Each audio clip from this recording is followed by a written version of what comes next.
Hello दोस्तों, स्वागत है आपका नई क्लास में नए टॉपिक के साथ में। आज हम लोग आपका फिजिक्स का सेकंड चैप्टर स्थिर वैद्युत विभव तथा धारिता के मोस्ट इंपोर्टेंट जो आपके पिछले 5 से 6 सालों में आए हुए एमसीक्यू क्वेश्चंस हैं उनको करने वाले हैं। और ये ऑब्जेक्टिव आपके पेपर में सीधे आने वाले हैं और ये बहुत ज़्यादा इंपॉर्टेंट है आपकी परीक्षा की दृष्टि से। आज हम इनको कवर कर देंगे। देखो, मेरा सीधे साफ शब्दों में एक ही मोटिव रहता है कि जो चीज़ अगर आपको इस क्लास को देखने के बाद जो ऑब्जेक्टिव आपको आ रहा है वो तो आ ही रहा है, लेकिन जो नहीं आ रहा था वो भी आपको आ जाएगा। तो इसका मतलब आपकी यहां से तैयारी को एक बूस्ट मिलेगा, आपको एक अच्छा बेनिफिशियल, एक कह सकते हो आपके लिए बेनिफिट क्लास हो सकती है, आपको बहुत ज्यादा फायदा देके जाने वाली क्लास हो सकती है। ठीक है, इस प्रकार से हम सब चैप्टरों के इंपोर्टेंट कम से कम 20 से 25 के करीब हर चैप्टर के, एक चैप्टर के 20, दूसरे के 25, जितने भी इंपोर्टेंट मुझे लगते हैं वो एमसीक्यू हम कवर करेंगे। ठीक है, तो आज शुरुआत करते हैं स्थिर वैद्युत विभव तथा धारिता से।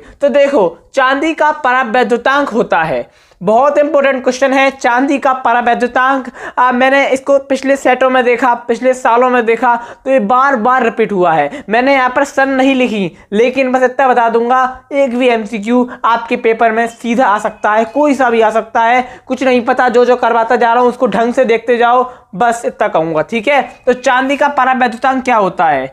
ये 0 होता है, -1 होता है, +1 होता है, या फिर अनंत होता है। ठीक है ना, इसे क्या कहते हैं? अनंत कहते हैं। तो मैंने आपको बताया है जो आपकी धातुएं होती हैं, क्या होती हैं? धातुएं होती हैं। उन धातुओं का जो परावैद्युतांक होता है वो इनफिनाइट होता है, यानी कि अनंत होता है। तो जो आपकी चांदी है वो भी एक तरह से आपकी धातु के अंदर आएगी, तो इसका जो परावैद्युतांक है वो क्या होगा? अनंत होगा। तो इसका करेक्ट आंसर क्या हो जाएगा? ऑप्शन डी इसका करेक्ट आंसर हो जाएगा। उसके बाद क्वेश्चन नंबर 2 दे रखा है, 5 सेंटीमीटर त्रिज्या वाले धातु के खोखले गोले के पृष्ठ पर वैद्युत विभव 50 वोल्ट है, तो गोले के केंद्र पर विभव कितना होगा हमको ये बताना है। तो आपको एक बात ध्यान में रखनी है, जैसे कि मान लो आपका कोई ये गोला है जिसकी त्रिज्या कितनी है? 5 सेंटीमीटर। तो मान लो इसका कोई केंद्र है, इससे इसकी त्रिज्या कितनी है? 5 सेंटीमीटर है, 5 सेंटीमीटर है। और यहाँ पर दे रखा है जो वैद्युत विभव है गोले के पृष्ठ पर, जो गोले के पृष्ठ पर जो वैद्युत विभव है यानी कि जो V है वो कितना है? 50 वोल्ट है। कितना है? 50 वोल्ट है। तो हमें बताना है इसके केंद्र पर विभव कितना होगा। तो आपको पता होना चाहिए जो इसके पृष्ठ पर विभव होगा वही उसके केंद्र पर विभव होगा,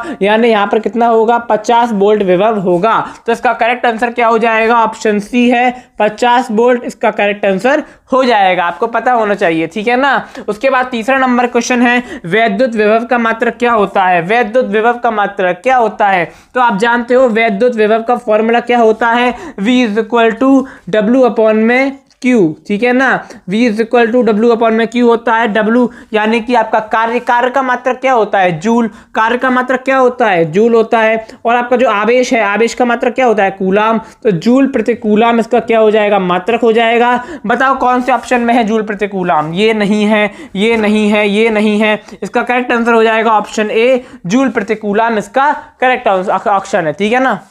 अब हम लोग देखेंगे क्वेश्चन नंबर 4 को। तो विभव प्रवणता बराबर होती है, विभव प्रवणता किसके बराबर होती है? तो यहाँ पर आपको पता होगा कि जो विभव प्रवणता होती है वो दूरी के साथ समय में जो परिवर्तन की दर होती है उसके बराबर होती है। तो इसका करेक्ट आंसर क्या हो जाएगा? dV/dx। ऑप्शन सी इसका करेक्ट आंसर हो जाएगा। अब हम लोग देखेंगे नेक्स्ट एमसीक्यू को। तो वैद्युत विभव बराबर होता है, पेपर में कई बार पूछा गया है, आपको पता होना चाहिए जो आपका वैद्युत विभव है वो क्या होता है। अरे वैद्युत विभव यानी कि V बराबर क्या होता है? आपका कार्य अपॉन में आवेश, यानी कि W/Q होता है। यही आपका क्या होता है? वैद्युत विभव होता है। तो यहाँ पर इसका करेक्ट आंसर क्या हो जाएगा? W/Q। ठीक है ना, W/Q। और इसका मात्रक भी हमने इससे पहले डिस्कस कर लिया। ठीक है, अब अगला आपका क्वेश्चन है 6 नंबर का, किसी सूक्ष्म वैद्युत द्विध्रुव के मध्य बिंदु से बहुत दूर r दूरी पर एक वैद्युत विभव समानुपाती होता है। तो किसके समानुपाती होता है? R के, 1/r के, या 1/r² के, या 1/r³ के, ये आपको बताना है। तो आपको पता होना चाहिए एक फॉर्मूला होता है V = Kp/r²। तो हम यहाँ पर क्या कह सकते हैं? हम कह सकते हैं V जो आपका होता है 1/r² होता है। ठीक है ना। तो इसका करेक्ट आंसर क्या हो जाएगा? 1/r², यानी कि सी इसका करेक्ट ऑप्शन हो जाएगा। कितने आपके सही जा रहे हैं और कितने आपके गलत जा रहे हैं, ये भी आपको कमेंट करके बताना है। और जो गलत जा रहे हैं वो सही हो जा रहे हैं, तो सबसे बड़ी ये बेनिफिट की बात है, मेरा तो ये मानना है। ठीक है, साथ में आपका क्वेश्चन है, एक समांतर पट्टिका संधारित्र की धारिता के लिए निम्नलिखित में से कौन सही है? कौन सही है? तो आप जानते हो, क्या जानते हो, C इक्वल टू होता है एप्सिलॉन नॉट A अपॉन में D होता है। ठीक है ना, तो इसका करेक्ट आंसर क्या हो जाएगा? ऑप्शन ए इसका करेक्ट ऑप्शन हो जाएगा। क्वेश्चन नंबर आपका 8 दे रखा है, किसी संधारित्र पर आवेश की स्थितिज ऊर्जा का व्यंजक। स्थितिज ऊर्जा का व्यंजक हमने सिद्ध भी किया है। ठीक है ना, तो स्थितिज ऊर्जा का व्यंजक क्या होता है? ऑप्शन दे रखा है E is equal to 1/2 upon में 1/2 CV स्क्वायर, या फिर ऑप्शन बी दे रखा है E is equal to 1 upon में 2 QV स्क्वायर, या ऑप्शन सी दे रखा है E is equal to CV, या फिर E is equal to C square V square. देखो बिल्कुल गलत ऑप्शन सी, ऑप्शन डी भी बिल्कुल गलत, ऑप्शन डी भी बिल्कुल गलत। इसका करेक्ट ऑप्शन क्या है? Option A E is equal to 1 upon में 2 CV स्क्वायर इसका करेक्ट ऑप्शन है, जो कि आपको पता होना चाहिए। तो आशा करता हूं कि आपको एमसीक्यू समझ में आ रहे होंगे, और समझ में आ रहे हैं तो फटाफट से कमेंट करके बताओ। कमेंट किया करो, लगना चाहिए, एक पूरा माहौल बनाना है चारों तरफ कि बोर्ड का एग्जाम आने वाला है, 2 महीने मात्र शेष बचे हैं, और इन महीनों में भी पढ़कर, हमको इस गोल्डन टाइम में पढ़कर 95% फोड़ कर आना है। ठीक है ना, अब हम लोग देखेंगे नेक्स्ट एमसीक्यू। अब हम लोग देखेंगे नेक्स्ट क्वेश्चन, संधारित्रों के समांतर संयोजन में जो राशि प्रत्येक संधारित्र के समान रहती है वह क्या होती है? यह क्वेश्चन पेपर में कई बार पूछा गया है, तो आपको पता होना चाहिए आवेश, धारिता, ऊर्जा या विभवांतर। तो इसका करेक्ट ऑप्शन है ऑप्शन डी विभवांतर, जो आपको याद रखना है। ठीक है ना, विभव में होने वाला अंतर विभवांतर। उसके बाद 10वां नंबर क्वेश्चन है, आवेशित संधारित्र पर संग्राहक पट्टिका और संगणक पट्टिका के आवेशों का योग कितना होता है? तो आपको पता होना चाहिए जो इन दोनों का जो योग होता है वो क्या होता है? 0 होता है, 0 होता है। तो इसका करेक्ट आंसर क्या हो जाएगा? ऑप्शन ए हो जाएगा 0। ठीक है, आपको क्या करना है, इनको जो आपको नहीं आ रहा, जो एमसीक्यू आपको नहीं आ रहा, आपको उसको नोट करते जाना है, फिर आपको वो भी आ जाएगा, या फिर इसको अपने माइंड में एकदम फीड कर लेना अच्छी तरह से, ताकि आप भूलो ना। ठीक है, आपको याद रखना है इस चीज का। 11वां नंबर क्वेश्चन है, 1 वोल्ट बराबर होता है, जो 1 वोल्ट होता है वो किसके बराबर होता है? तो देखो,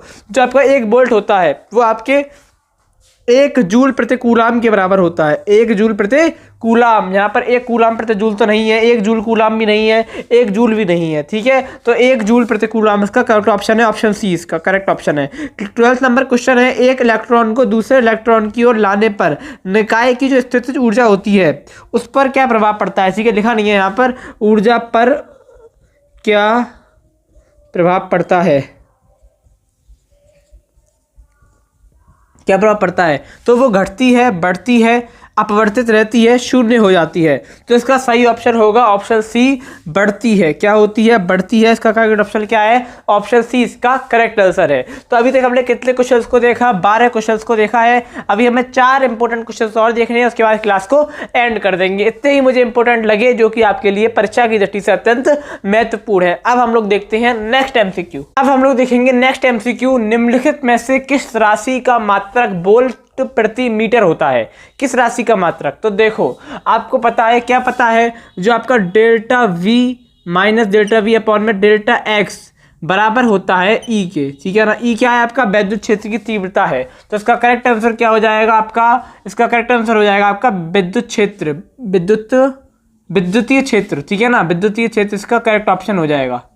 के बाद यहाँ पर 14 नंबर क्वेश्चन है, निम्नलिखित में से कौन सदिश राशि है? कौन सी राशि है जो सदिश है? तो विद्युत आवेश नहीं है, आवेश का पृष्ठ घनत्व भी नहीं है, विद्युत विभव भी नहीं है। वैद्युत क्षेत्र की तीव्रता कैसी राशि है? सदिश राशि है। इसका करेक्ट ऑप्शन ए हो जाएगा। 15 नंबर क्वेश्चन है, किसी संधारित्र की धारिता का मात्रक क्या होता है? यानी कि जो आपका धारिता है, कैपेसिटर है, उसका मात्रक क्या होता है? तो देखो, वोल्ट किसका मात्रक होता है? वोल्ट किसका मात्रक होता है? आपको कमेंट करके बताना है। न्यूटन होता है बल का मात्रक। ठीक है ना, उसके बाद आपका एम्पियर होता है धारा का मात्रक।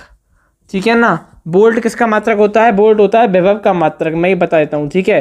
तो अब यहाँ पर हमने एलिमिनेट कर दिया चीज़ों को। अब रह क्या गया? फेरेड रह गया। तो आपका फेरेड क्या हो जाएगा? करेक्ट ऑप्शन हो जाएगा। यही आपका क्या होता है? धारिता का मात्रक होता है। मैंने आपको पढ़ाया है, जब मैंने आपको धारिता बताया था तो मैंने कई बार आपको बताया था, क्योंकि ये जो MCQ में होते हैं ना, मात्रक और बेमा बहुत पूछी जाती है। देखो अब एक बेमा वाला क्वेश्चन आ गया, विद्युत धारिता की बेमा क्या है, ये आपको बताना है कमेंट करके। ये आज का लास्ट क्वेश्चन है, विद्युत धारिता, जो आपका विद्युत धारिता है उसकी बेमा क्या है। ये आज का लास्ट क्वेश्चन था। आज की क्लास को यहीं पर समाप्त करेंगे। आपको इसका करेक्ट आंसर क्या होगा ये कमेंट करके बताना है, मैं नहीं बता रहा, ठीक है ना।